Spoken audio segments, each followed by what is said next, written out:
Hello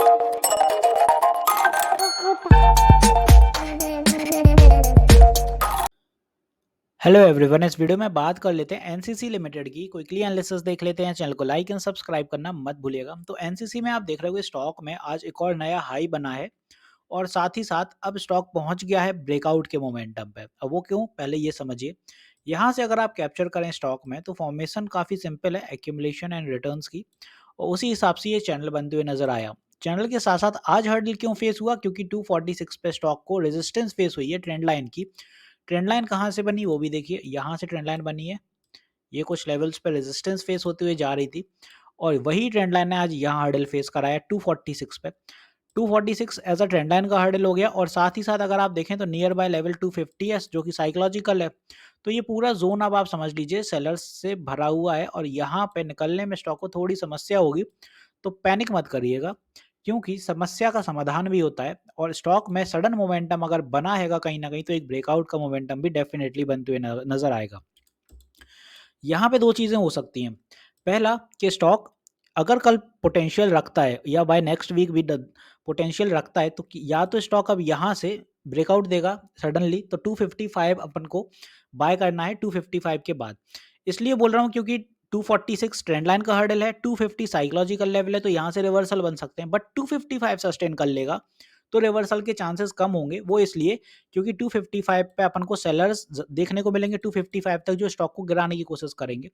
और 255 sustain कर लेता है तो एक लेवल होगा अपने पास 250 का जो कि साइकोलॉजिकल लेवल होगा जहां बायर्स एक्टिव होंगे। एक सपोर्ट ये हो जाएगा नीचे की दिशा में। दूसरा सपोर्ट होगा अपना ट्रेंड लाइन के पास जो कि होगा 247 का। तो ये अपन को इसीलिए मैं बोल रहा हूँ 255 के बाद ही न्यू बायर्स अगर बाय करना चाहते हैं तब करिए, अभी नहीं। ये तो हुई पहली बात। दूसरी बात कि स्टॉक अगर यहाँ से रिवर्सल दिखा दे, क्योंकि अगर स्टॉक साइडवेज हो जाता है, नई हर्डल ब्रेक कर पा रहा है, तो क्या, तो साइडवेज होके स्टॉक फिर रिवर्स दिखाएगा यहाँ से। तो फिर अगर रिवर्स दिखा रहा है तो उसके साथ साथ आपको उसी के हिसाब से अकॉर्डिंगली बिहेव करना है, क्योंकि रिवर्सल आएगा तो स्टॉक फिर 225 के आसपास सपोर्ट लेगा या 200 के पास यहाँ कहीं सपोर्ट लेगा। बट लेगा ज़रूर 200 के आसपास लेगा, इतने नीचे नहीं जाएगा कि यहाँ कहीं मिल जाए आपको 183, इतने नीचे नहीं आएगा, समय लेगा उसमें। तो 200 और 225 के आसपास सपोर्ट डेफिनेटली लेगा। वो जब लेगा तब की तब। बट फिलहाल कल क्या होगा वो देखना होगा कि अगर कल ब्रेकआउट का मोमेंटम बनता है तो आपके सामने मैंने बता दिया क्या चांसेस हैं, कैसे स्टॉक मूव करेगा। हर्डल ये दोनों रहेंगे अपने 246 देन 250 एंड देन 255। ये सारे हर्डल पार कर गया अगर, तो फिर ऊपर बड़ा टारगेट जो रहेगा 265 का रहेगा and then in the same line next target will be at around somewhere 275।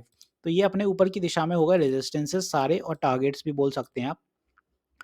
अब बात आती है कि यहाँ से अगर रिवर्सल हो रहा है, साइडवेज हो रहा है, साइडवेज होगा तो ऑब्वियसली आप देखें फिर धीरे-धीरे रिवर्स के चांसेस बनने लगते हैं कहीं न कहीं, और वो ज़्यादा बनेंगे जब स्टॉक 225 का ये लेवल ब्रेक कर देगा। तो जब तक स्टॉक पे ये वाला सपोर्ट है इम्पोर्टेंट, तब तक स्टॉक में कोई वीकनेस नहीं दिखाई देगी। बात कर लेते हैं कि कल सपोर्ट कहाँ लेगा। तो पहला सपोर्ट बाय एनी मीन्स अगर पुल बैक कोई बनता है तो यहाँ से 238 पे होगा। Next support will be at 232 और तीसरा सपोर्ट आपको बता ही दिया है ये वाला 227, 225। तो ये हो गए अपने सपोर्ट। अब एनएलसी होपफुली आपको क्लियर हो गया होगा कैसा क्या चलने वाला है। अगर आप देखें तो एनएलसी 21 दिसंबर से स्लो मूव जरूर दे रहा है बट कहीं ना कहीं पॉजिटिव मोमेंटम पे है और स्टॉक ने 58% के रिटर्न्स भी निकाल दिए हैं, जिसमें अभी तक कोई एज एन बड़ा करेक्शन नहीं देखने को मिला है। 63 डेज में 58% रिटर्न, और करेक्शन की बात करें तो कोई बड़ा करेक्शन नहीं है। यहाँ पे एक सडन पुल बैक है, ये जब निफ्टी थोड़ा अंडर परफॉर्म था तब गिरा। अदरवाइज यहाँ पे बिल्कुल माइनर माइनर से आप देखें तो रेड एक एक दो दो कैंडल है, हेल्दी चार्ट है, बट यहाँ पे करेक्शन भी नियर बाय है। इसीलिए मैं बोल रहा हूँ क्योंकि कोई भी स्टॉक 50% प्लस रिटर्न दे देता है तो करेक्शन आता है। तो अगर ये सस्टेन नहीं कर रहा है तो रिवर्स दिखाएगा स्टॉक और फिर 200 तक का एक करेक्शन डेफिनेटली लेगा, तो उसके लिए भी तैयार रहिएगा। इसीलिए मैं बोल रहा हूँ बाइंग जब भी बनाए तो 255 के बाद ही बनाए, क्योंकि यहाँ से फिर ये रहेगा कि अपने पास दो सपोर्ट होंगे एग्जिट करने के लिए। क्योंकि इस लेवल पे अगर आपने बाय कर लिया और यहाँ से एक सडन फॉल आता हुआ गया तो फिर आप पता नहीं कहाँ रुकोगे, ये भी नहीं कहा जा सकता, क्योंकि यहाँ पे सपोर्ट है 225 पर है, बट कहा नहीं जा सकता कितना सस्टेन कर पाएगा। अगर गिरता है तो 200 डेफिनेटली टेस्ट करेगा, वो कब करेगा ये नहीं कहा जा सकता। तो होपफुली यहाँ मैंने सारी चीज़ें क्लियर कर दी एनएलसी में कैसा क्या चलने वाला है। वीडियो यहीं तक रखते हैं, मिलते हैं नेक्स्ट वीडियो में। This is me Shubham Yadav signing off.